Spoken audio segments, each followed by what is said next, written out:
이게 없으면은 고등학교 내신 이런 거는 진짜 가서 고득점을 받기가 힘들다.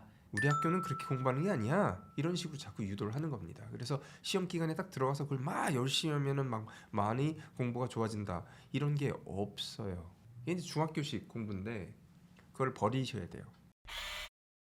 교육 불평등을 만드는 정보 비대칭 부숴버리겠습니다. 남기정입니다. 백시영입니다.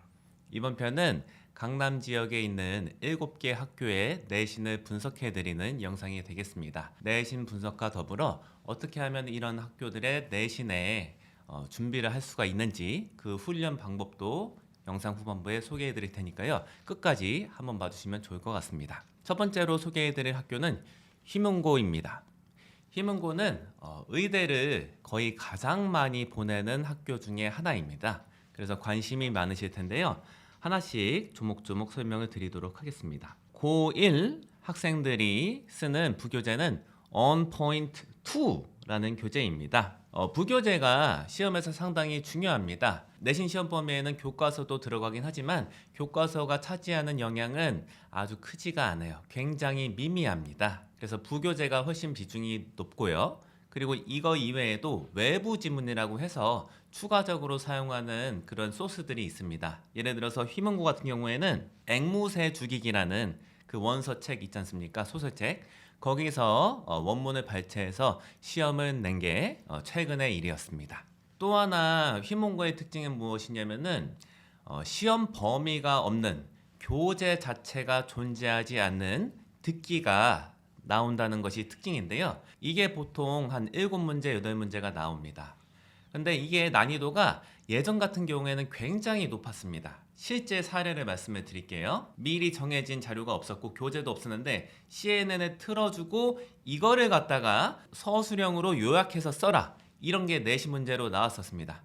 근데 이거에 대해서 뭐 많은 비판이 있었는지 요새는 그나마 난이도를 약간 줄이기는 했는데요. 여전히 이 듣기는 시험 범위가 없고 교재가 없습니다. 시험 음성 파일 자체를 시중에서 있는 걸 그냥 쓰는 게 아니라 제가 알기로는 학교에 계시는 원어민 선생님이 직접 녹음을 해서 제작하시는 거기 때문에 미리 훈련을 하고 들어갈 수가 없다는 것이 특징입니다. 그래서 어떻게 보면은 요새는 이 듣기가 상대적으로 난이도가 좀 낮아졌기 때문에 영어 실력이 탄탄한 학생들은 이게 약간은 보너스 문제 같이 느껴질 수가 있습니다. 하지만 공교육 정도에서 제공하는 그런 듣기 정도의 훈련을 했다. 학교에서 가끔 틀어주는 듣기 정도의 훈련을 했다 하는 학생들은 이거는 도저히 대응이 안 됩니다. 그래서 저는 이게 좀 약간은 아쉬운 점이다. 말 그대로 학교 공부에 충실한 학생들은 잘 보기가 어려운 시험이다. 이렇게 생각을 해서 요거는 좀 개선되어야 되지 않겠나 이런 생각을 합니다. 어떻게 보십니까? 기본 실력을 쌓아놓는 수밖에 없어요. 그리고 따로 시험 공부를 할 수가 없어요. 이게 원하는 거라고 좀 봐요. 학교에서. 그리고 아까 의대 얘기를 하셨는데 의대나 서울대 많이 가는 학교들의 특징이 뭐냐면 교과서에서 안 내요. 그 정식 교과서에서 멀어지면 멀어질수록 소위 말하는 뭐 어려운 스카이라든가 서울대, 의대 보내는 비중이 늘어나요. 어떻게 역설적이고 어떻게 보면 비극적일 수 있는 거죠. 그래서 최근에 나왔던 외부 지문이라는 게 소스가 무엇이었냐 추후에 찾아보면은 뭐 이런 거예요. 남북 전쟁을 주제로 한 글 그런 걸 어디에서 가져다가 이제 시험에 출제한 것이고요. 경제적인 개념들이 좀 나옵니다. 비교 우위나 기회 비용 이런 것들이 나오고요. 예, 외부 지문이라는 것들이 실은 변별력을 가르는 요소들인데 이것들이 실은 상당히 난이도가 높다 이렇게 생각하시면 됩니다. 잘 생각을 해보시면은 학교에서 지금 뭘 하려냐면 자기 스스로의 평가를 하겠다는 거예요. 마치 수능을 직접 만든다 해서 지문들을 가져와서 문제를 만들어 놓고 그 지문들의 내용이 수능처럼 나오는 거예요. 그리고 듣기도 수능보다는 어려운 거 내고. 그래서 영역별로 출제 비율을 말씀드리면은 듣기가 약 한 25% 보통 이렇게 된다고 보시면 되고요. 어휘가 한 5% 정도 되고요. 그리고 뭐 어법은 5에서 10%이 정도 왔다 갔다 거리는 비율로 많이 냅니다. 독해가 한 반 정도, 50% 정도 비율을 차지하고요. 약 20% 정도는 서술형으로 내는데 쓰는 게 이게 문제가 뭐냐면은 교과서 시험 범위 혹은 부교재 시험 범위였던 것을 다 외운다고 해서 쓸 수 있는 게 아닙니다. 변형 문제라고 해서 그걸 다 응용하거나 활용하는 형태로 쓰게 만들기 때문에 이거는 실은 평소에 기본적인 영작 실력이 받쳐주지 않으면은 시험장에서 도저히 쓸 수가 없어요. 평소 실력이 있다 하면은 이거는 아주 그렇게 어렵지는 않을 수 있어요.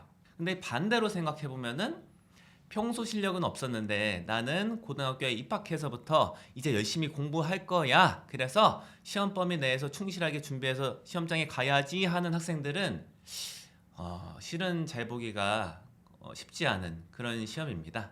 고등학교 선택을 할 때 이런 걸 염두에 두고 선택하시면 될 것 맞아. 같아요. 물론 이제 학업 분위기가 좋아요. 그쵸? 예, 일반적인 학교보다 학업 분위기가 좋은 게 맞는데 어떻게 보면은 정보가 없는 사람 입장에서 봤을 때는 휘문고 가서 명문이니까 가서 좋은 학업 분위기에서 열심히 공부하면은 고등학교 때부터 열심히 공부해도 내가 어떻게 잘 될 수 있지 않을까, 성실한 거를 측정하는 게 내신이 아닐까, 이렇게 생각하고 입학하는 학생들은 굉장히 좀 안 좋아질 수가 있다. 그래서 학교 선택에도 염두에 두시면 좋을 것 같습니다. 다음으로 말씀드릴 학교는 중동고등학교입니다. 자사고이지요. 그래서 여기도 이제 공부를 잘하는 학교인데요. 이제 먼저 말씀드릴 거는 뭐냐면은 공부를 잘하는 학교라고 할지라도 그 아이들 학생 수준에 맞춰서 그게 이제 난도가 비례해서 높아지는 건 아니다. 어떤 학교 같은 경우에는 학생들 실력이 좋은데 시험 문제가 상대적으로 용이해요. 중동고가 약간 그쪽에 속합니다. 특히나 뭐 한 3년 전 이 코로나 시기 이 정도 때에는 시험 문제가 상당히 그래도 쉽게 나와서 거의 만점이어야지 1등급 나오고 이랬거든요. 예, 요랬던 학교인데 요새는 살짝 높였어요. 난이도를. 그래서 뭐 90점대에서 1등급이 나오고 뭐 이러는데요. 일단은 이 학교도 특징이 뭐냐? 시험 기간 내에 얼마나 성실하게 준비하냐 이게 영향이 없지는 않아요. 그런데 훨씬 더 중요한 거를 차지하는 거는 이 학생들의 원래 실력입니다. 그래서 실제로 있었던 에피소드를 다 말씀드리면은 성실한 학생이 있고 성실하지 않은 학생이 있었어요. 그래서 성실하지 않은 학생은 기본 연령이 좀 높았어요.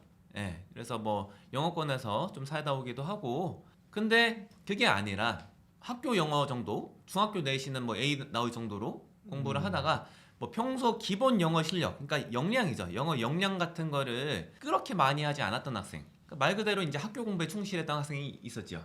성실한 성향에. 그 학생은 시험 기간에도 엄청 열심히 공부했어요. 그런데 결과 나온 걸 보면은 누가 잘 봤냐? 성실하게 안 했던 학생들이 잘 봤어요. 정말 어린 시절부터 단계적으로 영어 실력을 높였던 애들이 잘 보는 시험이에요. 그러면은 어떻게 보면 보너스 과목 같이 느껴질 거예요. 이 학생들은. 여기도 이제 교과서가 나오고 시험 범위가 교과서 출제되고 모의고사에서 이제 발췌한 그 지문 그런 거가 출제가 되고 부교재가 그 Reading Expert 2라고 해서 여기서도 출제가 돼요. 그래서 출제 비율을 말씀드리면은 최근에 있었던 거 시험 기반으로 내신 시험 기반으로 말씀드리면은 독해가 한 50% 나와요. 그리고 어휘 한 30% 정도 나오고 뭐 어법은 10에서 15% 왔다 갔다 그리고요. 영작이 뭐 한 5, 6% 이 정도였는데 요것도 실은 이거를 고정된 비율이라고 생각하고 이거에만 맞춰서 준비하면은 안 좋아요. 왜냐?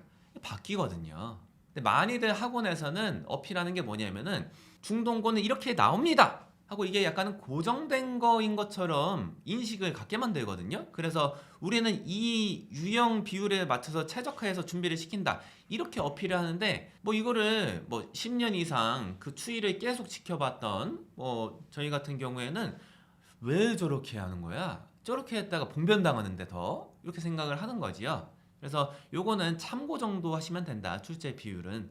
그리고 이제 뭐 어휘 같은 문제를 예로 드릴게요. 뭐 휘문이나 중동이나 뭐 마찬가지인데요. 기출 문제를 분석해 보면은 어휘 자체의 난이도가 아주 뭐 미친 듯하다 이 정도는 아닌데 아이들이 많이 틀려요. 왜 틀리냐? 이 영어를 주고 한글 뜻 쓰라는 이런 문제는 안 나오거든요. 어떤 게 좀 나오냐면은 이제 영년 뜻을 줍니다. 그래서 단어의 뜻을 영어로 써놓고 지문이 긴 지문이 있는데 지문에서 이 단어 뜻을 가진 영어 단어 영영 뜻을 가진 단어를 찾아서 써라고 나와요.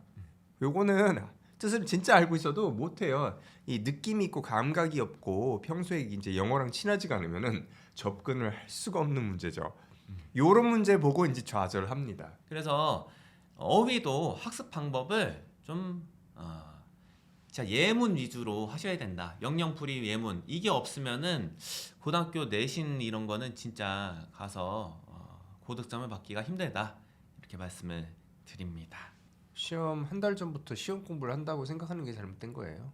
학교들에선 지금 뭐라고 있냐면 그걸 하지 말라는 얘기예요.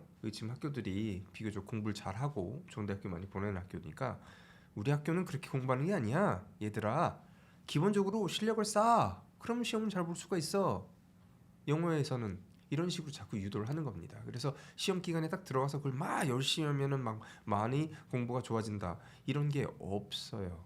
이게 이제 중학교식 공부인데 그걸 버리셔야 돼요. 다음으로 소개해드릴 학교는 단대부고입니다. 그래서 지금 보시면은 교과서가 5% 정도 나오고 부교재 독해책이에요. 교과서보다 훨씬 어려운 독해책 씁니다. 그게 지금 거의 90% 가까이 나오고 단어책에서 7% 정도 나왔으니까 거의 90%는 부교재. 이게 보면은 패턴이 보이실 거예요. 학교가 좀 비슷해요, 다. 교과서를 안 쓰면 안 써요, 교과서를. 그리고 출제 소스를 보면은 서술형이 이제 단대부고는 까다로워요. 예, 까다로운데 서술형의 출제 소스는 부교재입니다. 교과서에서는 최근에 서술형이 딱히 안 나왔어요. 그래서 이제 이렇게 생각하시면 됩니다. 까다로운 거에서 서술형도 내는구나. 말 그대로 말씀하신 대로 부교재 중심으로 출제가 되고 있다. 이렇게. 소위 말하는 킬러 문항은 서술형에서 나올 거고 그건 이제 부교재에서 나오는 거죠. 그리고 이제 단어장에서 이제 어휘 문제가 출제되는데 이것도 마찬가지입니다. 예문에서 이걸 활용할 수가 있냐, 맥락하에 이걸 쓸 수가 있냐, 이걸 묻는 거고 영영풀이 이런 거가 숙지가 돼 있냐 이렇게 생각하시면 됩니다. 네, 그래서 겉으로 봤을 때는 뭐 쉽게 접근할 수 있지 않을까. 실제 문제를 보면 오 이거는 그냥 보통 문제들이 아니구나라는 걸 알 수가 있어요. 뭐 이런 경우가 많아요. 단어의 난이도를 많이 따지시는 거예요. 이렇게 영어 한글 이렇게 매칭시키는 식으로 하시는 분들은 단어가 좀 어려워야지 뭐 공부가 약간 빡세다, 밀도가 높다 이렇게 생각하시는데 단어 자체의 난이도는 상대적으로 낮아도 이거를 용례까지 컬로케이션이나 영영풀이 이런 거를 같이 익히게 하면은 이거 자체가 밀도 있는 학습인데 이거에 대해서는 단어가 너무 쉽다고 이렇게 생각하시는 분들이 아직도 꽤 많이 보여서 요거는 이런 시험에 대응하기 위해서는 이 부분은 약간의 인식이 조금 달라지시면 좋을 것 같다. 조심스럽게 말씀을 드립니다. 다음으로 소개해드릴 학교는 중산고등학교입니다. 중산고도 교과서에서도 나오고 부교재에서도 나오고 모의고사 범위에서도 나옵니다. 그래서 골고루 나오는 학교다 이렇게 말씀을 드리고요. 영역별 출제 비율을 말씀드리면은 한 독해가 50% 정도 돼요. 51%, 어법 23%, 어휘 20%, 영작이 6%였다. 최근에 이랬다는 건데 이 비율도 뭐 상당히 바뀝니다. 중산고는 실은 굉장히 오랜 시간 동안에 영작 비율이 이거보다 꽤나 높았어요. 그리고 이제 단어 순서 배열하는 게 특징적으로 많이 나왔던 학교라는 것도 말씀을 드립니다. 근데 이것도 항상 고정된 값이라고 생각하면은 그리고 그거에만 맞춰서 준비하면은 위험하다 이렇게 말씀을 드리고요. 부교재 같은 경우에는 Reading Master 실전 독해를 쓰고 있습니다. 그래서 저희가 다시 한번 말씀드리지만 오늘 다루는 모든 학교들은 고1을 기준으로 말씀을 드리는 것입니다. 다음으로 말씀드릴 학교는 숙명여고입니다. 출제 비율을 먼저 말씀을 드릴게요. 30% 가까이가 어법 문제가 나오고요. 추론 문항도 약 30% 나오고 단어가 그거보다 조금 덜 나와요. 38개 중에서 한 8개 정도가 단어로 나왔다. 여기의 특징이 뭐냐면은 최근에 지문 변형을 딱히 안 했어요. 근데 뭐냐면은 이 문제가 어법 문제가 너무 많은데 다 이런 거예요. 지문을 한 바닥 다 써놓고 틀린 것 개수 찾아라. 이게 약간은 중학교 내신 문제 스타일이거든요. 요게 아직도 많이 나와요. 그러니까 어법상 틀린 거의 개수, 어법상 올바른 것끼리 짝지어진 보기가 뭐냐, 뭐 이런 게 계속 나오고 있다 하는 게 이 학교의 특징입니다. 그래서 시험 범위도 꽤 넓어요. 일단은 뭐 저기 교재를 좀 소개를 해드리면은 교재가 Advanced Reading Expert 1 요게 이제 있고요. 뭐 해커스 보카 수능 필수 2000 이런 단어가 있고요. 이런 어휘집이 있고 특급 어법 이런 또 어법 부교재가 따로 있습니다. 교재가 많은데 요게 이제 또 문제 저기 나왔던 소스 출제 범위 이거를 보면은 특급 어법 20지문 나왔고 해커스 보카 여기서 한 520단어 나왔고 교과서는 한 2가 정도 나왔어요. 쉽게 빠질 수 있는 함정은 이거예요. 야, 그래도 변형이 없으니까 다 외우면은 성실하게만 하면은 잘 볼 수 있지 않을까? 이렇게 생각이 들 수가 있는데 요거는 실은 그렇진 않다. 다 외울 수가 없다. 저는 이렇게 생각합니다. 기본 실력이 있는 상황에서 외우는 거를 좀 하는 거지 그게 이제 가능한 방법이지 이거 어떻게 다 외워요? 말이 안 되잖아요. 숙명여고가 요즘에 결과가 좀 예전보다는 좀 안 좋아요. 그 이유가 이런 데 있다 저는 보고요. 그 아이들이 느끼기에는 어우 뭐 열심히 해가지고 다 외우면은 잘 볼 수 있어 이렇게 생각하게 되는 시험을 자꾸 내면 아이들이 기본 실력이 떨어질 수밖에 없잖아요. 그러니까 결과가 안 좋아지는 거예요. 여기도 뭐 서다평, 서술형 이런 게 영향이 꽤 큰데요. 요약하는 거를 잘 해야 됩니다. 영어 실력이 평소에 쌓여 있어서 요약하는 거 여태까지 많이 해봤다 하면은 어떻게 보면은 그렇게 어렵지는 않을 것 같아요. 그런데 이게 안 돼 있다. 요약하는 훈련이 안 돼 있다 하면은 뭐 그 고등학교 입학해서 시험 기간 내에 아무리 열심히 해도 이거는 힘들다. 다음으로 소개해드릴 학교는 경기여고입니다. 이 학교도 문제가 어려워요. 그래서 많은 학생들이 모의고사에서는 뭐 한 10분 남기고 다 풀고 1등급 나오는 학생들도 여기서 몇 문제씩 못 풀고 이러거든요. 왜냐? 시간이 없어서.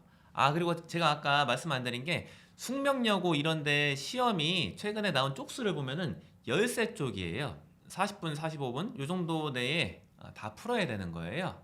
그래서 시간이 없어요.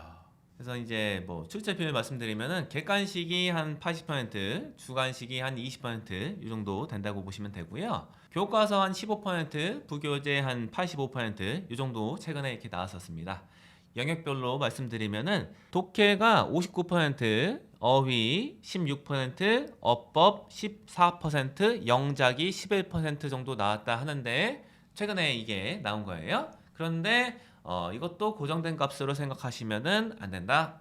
그리고 부교재는 올림포스, 기출, 고1 영어 독해 여기에서 나옵니다. 요 근방에 있는 뭐 이런 학교들의 시험은 실은 외고 시험 난이도랑 비슷합니다. 이렇게 보시면은 될 것 같습니다. 이번에 말씀드릴 학교는 진선여고입니다.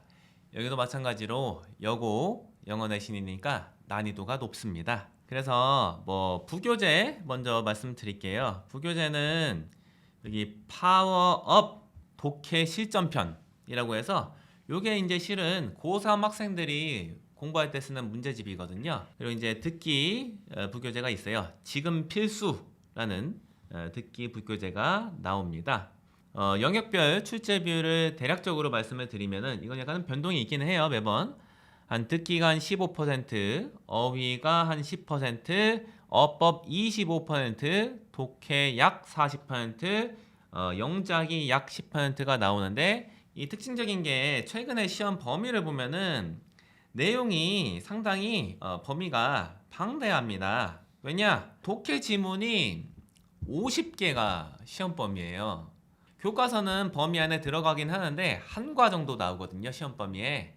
이거는 실은 거의 뭐 영향이 미미합니다. 듣기는 한 4-5과 정도가 시험 범위로 나오고요. 그리고 뭐 이제 모의고사 보는 거 이런 것도 이제 시험 범위에 포함될 때가 있어요. 매 시험 다 그런 건 아니지만 포함될 때가 있기 때문에 이것도 양이 방대하고 기본 영어 실력이 없으면은 도저히 잘 보기가 어려운 그런 시험이다 이렇게 말씀을 드려요. 저희가 뭐 참고가 되실 수 있도록 오늘 다뤘던 학교 이외에도 요 강남권의 학교들의 부교재를 공개하도록 하겠습니다. 참고해 주시면 감사하겠습니다.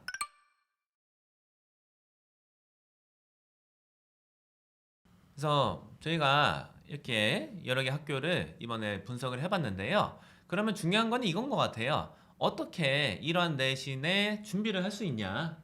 요거에 대해서 말씀을 드리겠습니다. 어떻게 보면 내신이라는 말 자체가 주는 인상은 그 시험 범위에 충실한 시험이다 라는 인상을 주기는 하지만 실은 내신을 들여다보면은 여태까지 살면서 쌓아놓은 영어 실력 전체를 확인하는 시험이다. 이렇게 보시는 게 사실과 부합할 것입니다.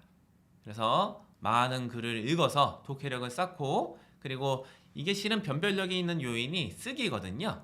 그래서 많이 글을 쓰고 첨삭지도 받고 다듬고 쓰고 해서 뭐 실제로 자기가 쓰는 글에 문법이 맞고 표현이 적합하도록 나오게 만드는 역량이 굉장히 변별력이 있는 부분이니까 요거를 어렸을 때부터 단계적으로 하는 것이 순리에 맞다. 어떻게 보면 좀 안타까울 수가 있는데 그 기반이 안 돼 있고 고등학교에 입학해서 약간 시금전폐하고 나는 공부에 미친 듯이 매달릴 거야 라고 했을 때 시험을 잘 받기는 굉장히 힘들다. 그거는 가능성이 굉장히 떨어지는 일이다. 안타깝지만 이렇게 생각을 해서 어렸을 때부터 단계적으로 준비를 하셨으면 좋겠습니다. 저는 또 어떤 생각을 하냐면 디테일에 연연하지 마세요. 지금 여러 가지 이제 6개 정도의 학교를 말씀드렸는데 조금씩 틀리죠. 그러나 공통점이 있는 거예요. 그래서 지금 보면은 시험 범위가 방대해서 그거를 외워가지고는 이제 감당할 수가 없는 거고 외워봤자 소용없게끔 만들어놨잖아요. 그래서 읽기에 관한 기본적인 실력을 쌓아놓고 또 변별력 있는 문제들은 다 공통적인 것이 서술형이에요. 글쓰기에서 변별력을 가져가니까 글쓰기 실력을 만들어놓는 게 맞죠. 이번 편은 강남 지역 내신에 대해서 분석을 해보았습니다. 참고가 되셨기를 바라는 마음입니다. 감사합니다.